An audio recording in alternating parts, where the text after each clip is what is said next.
Top 5 Diwali picks. Diwali ahi ase muhura trading or dina ba ekedin ami kun keta stockot invest korile bhovishyote dhunia return generate kori pelai dibo.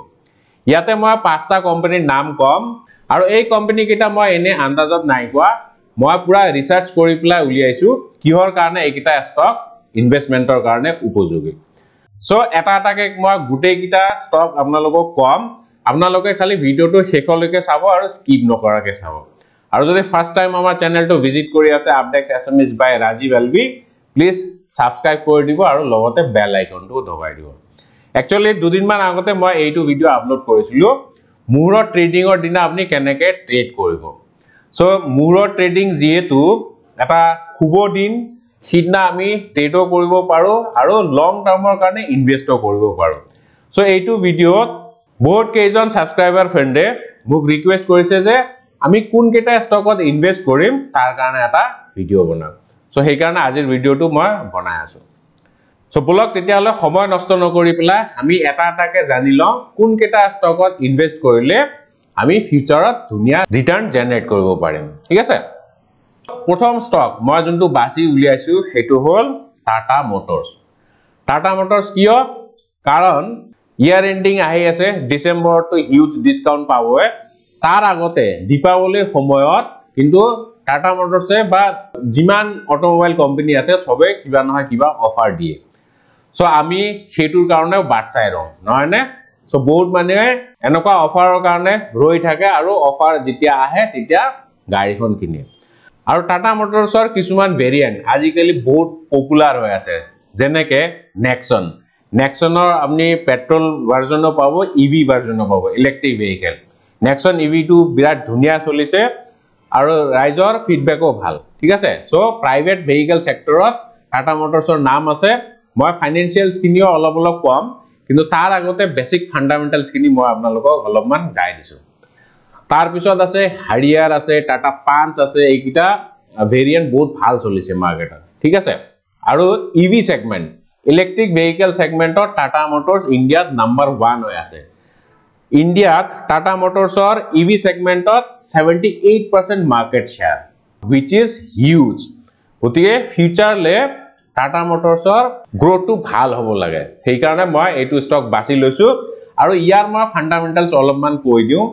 apni jodi Tata Motors or sales sai apni 2020 pora saok yate saok 2020 sales 53000 asle 53000 crores ঠিক আছে এইবিলাক amounts of crores ত হয় তাৰ পিছত বাহি আছে বাহি এতিয়া কিমান আছে September 2023 1.05 lakh crore so which is huge নহয় নে তাৰনে ইহঁতৰ sales to দিনক দিনে বাহি আছে গতিকে গ্ৰো হোৱাটো স্বাভাৱিক কথা ঠিক আছে সো অকল সেলস এ নহয় আপনি যদি অপারেটিং প্রফিট চাই অপারেটিং প্রফিটও দিনক দিনে বাহি আছে বছৰে বাহি আছে ইয়ার অন ইয়ার গ্রোথ যদি আপনি চাই বৃদ্ধি হৈ আছে ঠিক আছে সো প্রফিট এন্ড লসও আপনি চাবো পারে আৰু সবতছে বেস্ট পাৰ্ট কি টাটা মোটৰসৰ পি ৰেশিও চাও পি ৰেশিও কিমান হৈ আছে প্ৰায় 15 মান পি ৰেশিওটো জিমান কম হ'ব হিমানে ভাল ইনভেস্টমেন্টৰ কাৰণে উপযোগী সো সেই কাৰণে মই এক নম্বৰতে ৰাখিছো টাটা মোটৰছ বুজি পাইছে সো এইটো হল এক নম্বৰ টাটা মোটৰছ দ্বিতীয় স্টক মই যোনটো বাছি লৈছো হেতু হল ইন্ডাসইন্ড ব্যাংক আপনি যেতিয়া পোর্টফোলিও বনাব না পোর্টফোলিও সদায় এটা ব্যাংকিং স্টক ৰাখিবই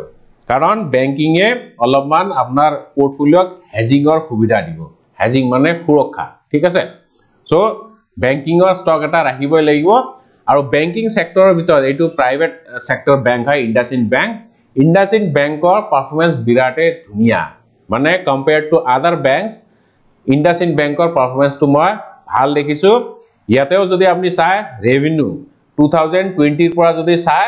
7177 crores or পৰা আৰম্ভ কৰি পেলাই এতিয়া 11248 crores হৈছে সো ইয়াৰো গ্ৰোথ টু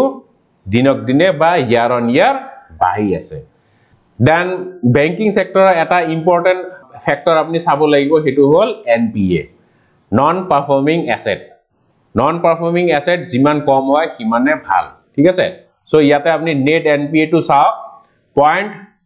5-2%. এইটো কমিছে বাঢ়িছে কেতিয়াবা কমিছে কেতিয়াবা বাঢ়িছে ফাইনালি আপনি স্ট্যাগনেন্ট বুলি ক'ব পাৰে মানে এইটো ইমান বাঢ়াও নাই কমাও নাই 0.5 ৰেঞ্জতে আছে 0.5 0.6 ৰেঞ্জতে আছে গতিকে এইটো ইমান বিজনেছত হেম্পাৰ নকৰে হেতু এটা পজিটিভ সাইন হয় ব্যাংকিং সেক্টৰৰ কাৰণে আৰু আপনি যদি 2012 ৰ পৰা ইয়াৰ গ্ৰোথটো চাই ৰেভিনিউ গ্ৰোথটো চাওক 5359 crores পৰা এতিয়া আৰম্ভ কৰি এতিয়া কিমান হৈছে 36000 crore so growth to বিৰাটে ধুনিয়া মানে কাৰ্ভটো এনেকে ওপৰলে শিফট হৈ আছে so সেই কাৰণে মই 2 নম্বৰত ৰাখিছো ইন্ডাসইন্ড বেংকটো ঠিক আছে আৰু এইখিনিতে মই আৰু এটা কথা কৈ দিও যদি আপনি একেবাৰে শেয়াৰ মাৰ্কেটত নতুন ইনভেষ্টমেন্ট কৰিবলৈ হলে তো এটা ডিমেট একাউন্টৰ প্ৰয়োজন হ'ব so ডিমেট একাউন্ট আপনি ফ্ৰীতে খুলিব পাৰিব আৰু নিজৰ মোবাইলৰ পৰাই খুলিব পাৰিব মই লিংকটো তলত দি দিম তাত গৈ পেলাই আপনি নিজে ফ্ৰীতে ঘৰত বহিয়ে ডিমেট একাউন্ট এটা খুলিব পাৰিব আৰু মুহূৰ্ত ট্ৰেডিংৰ দিনা বা দীপাৱলীৰ সময়ত এইকেইটা ষ্টকত ইনভেষ্ট কৰিব পাৰিব so যিয়ে নহক দুটা ষ্টক গল এতিয়া থাৰ্ড ষ্টকটো মই বাছি লৈছো সেইটো ষ্টকৰ নাম হ'ল L&T Larsen and Toubro নামটো শুনিছে এটো এটা কনস্ট্ৰাকচন কোম্পানী হয় কনস্ট্ৰাকচন কোম্পানীৰ এটা ডাঙৰ ফ্যাক্টৰ আপুনি চাব লাগিব হেতু হ'ল অৰ্ডাৰ বুক কনস্ট্ৰাকচন কোম্পানীৰ ইনকাম কৰ পৰা আহে কনস্ট্ৰাকচন কোম্পানীয়ে বেলেগৰ পৰা কন্ট্ৰাক্ট লয় যেনেকে रोड बनाए ब्रिजेस बनाए बिल्डिंग बनाए इंफ्रास्ट्रक्चर बनाए নহয়নে সো L&T এ হেতু কামে কৰে ইঞ্জিনিয়াৰিং এন্ড প্ৰক্ৰিয়ৰমেন্ট কামে কৰে L&T তো বহুত ডাঙৰ ডাঙৰ কাম কৰে যেনেকে ৰিফাইনাৰী ইনফ্ৰাস্ট্ৰাকচাৰও বনায় সো হেবিলাক হিউজ প্ৰজেক্ট হয় আৰু এতিয়া যদি আপনি L&T ৰ অৰ্ডাৰ বুক চাই এতিয়া L&T ৰ অৰ্ডাৰ বুক হ'ল 4.1 লাখ crore মানে ইমান টকাৰ কাম তেওঁলোকে অলৰেডি পাই থৈছে সো হেখিনি এতিয়া এক্সিকিউট কৰিবলৈহে বাকি আছে বুজি পাইছে সো এইখিনি কাম এক্সিকিউট কৰিবলৈ এতিয়া বহুত টাইম লাগিব কাৰণে হিউজ কাম তেওঁলোকৰ হাতত পৰি আছে আৰু 4.1 লাখ crore না এইটো লাইফ টাইম হাই তেওঁলোকৰ অৰ্ডাৰ বুক এইটো L&T ৰ কাৰণে লাইফ টাইম হাই সাইজৰ মানে অৰ্ডাৰ বুক বুজি পাইছে কাৰণে ইয়াতকে ডাঙৰ অৰ্ডাৰ বুক আগতে L&T ত নাছিলে সো গতিকে L&T গ্ৰোথ তো প্ৰায় নিশ্চিত বুলি আপনি ভাবিব পাৰে ইয়াতে আপনি চাওক যদি ব্যালেন্স শীট চাই বা ক্যাশ ফ্লো চাই বিৰাটে ধুনিয়া সো 2012 ৰ পৰা যদি চাই 64000 crores ৰ পৰা আৰম্ভ কৰি এতিয়া কিমান হৈছে more than 2 lakh crore তাৰনে ইয়াৰ গ্ৰাফডাল এনেকে ওপৰলে শিফট হৈ আছে সো ধুনিয়া গ্ৰোথ প্ৰসপেক্ট আছে সো আমি ইয়াত ইনভেস্ট কৰিব পাৰো ঠিক আছে সো এটো থাৰ্ড ষ্টক গল সো এতিয়া মই চতুৰ্থ ষ্টকটোৰ কথা কম এটো এটা ইন্টাৰেস্টিং ষ্টক হয় এটো হল টাইটান কিয় মই বাছিছো কাৰণ ফেস্টিভ সিজন চলি আছে ফেস্টিভ সিজনত মানুহে কি কৰে গিফট কৰে নহয় নে দীপাৱলীত গিফট কৰে তাৰ পিছত খ্ৰীষ্টমাস আহিব নিউ ইয়াৰ আহিব ভ্যালেন্টাইনস আহিব সো গিফটিংৰ সময় আহি আছে সো ৰাইজে গিফটটো কৰিবই আৰু টাইটানে এইবিলাক কামে কৰে টাইটান অকল ঘড়ীয়ে নবনায় টাইটানৰ মেইন বিজনেস হল ওয়াচেস প্লাস জুয়েলাৰি মানে তানিস্ক তো টাইটানৰ ব্ৰ্যান্ড হয় আৰু ক্যাৰেটল্যান্ড বুলিও আছে টাইটান আই প্লাস আছে হেবিলাক সব টাইটানৰে হয় হেবিলাক টাইটানৰ সাবসিডিয়াৰি সো যেহেতু ফেস্টিভ সিজন আই আছে সো টাইটানৰ সেলস বাঢ়িব মানে ৰেভিনিউ বাঢ়া মানে প্ৰফিট বাঢ়া হয়নে গতিকে টাইটানৰ গ্ৰোথ প্ৰসপেক্টটো বিৰাটে ধুনিয়া দেখা পাই আছো ইয়াৰো যদি আপনি সেলস ইয়াতে চাওক 2012 ৰ পৰা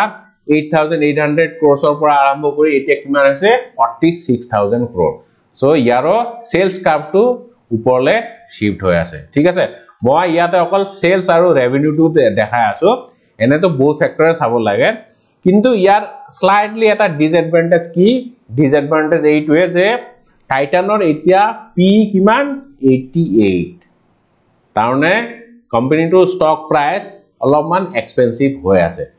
কিন্তু টাইটানৰ হিষ্ট্ৰি মতে 88 পি অলপমান নমিনেল বুলিয়ে ক'ব লাগিব কাৰণ যোনবিলাক ভাল কোম্পানী ইহঁতৰ পি প্ৰায় হাইয়ে থাকে আপনি সদায় ট্ৰাই কৰিব লো পি ইনভেস্ট কৰা কিন্তু কিছুমান কোম্পানী এনেকুৱা আছে তেওঁলোকৰ পি টু নকমে সো টাইটান টু তেনেকুৱা কোম্পানী হয় আৰু টাইটান টু ৰাকেশ ঝুনঝুনৱালাৰ ফেভাৰিট ষ্টক আছিল এইটো ষ্টকে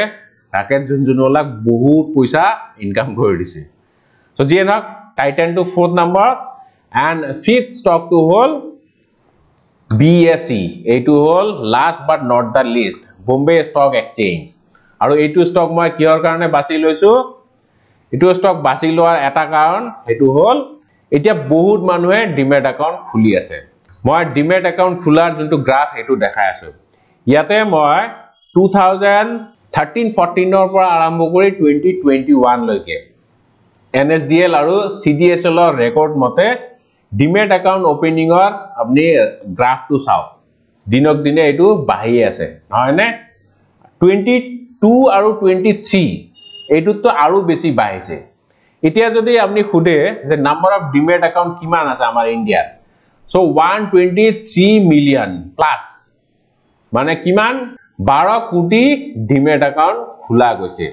COVID-19 ৰ পৰা ডিমেট একাউন্টৰ সংখ্যা এক্সপোনেনশিয়ালি এনেকে বাঢ়ি গৈছে খোলাৰ সংখ্যা ঠিক আছে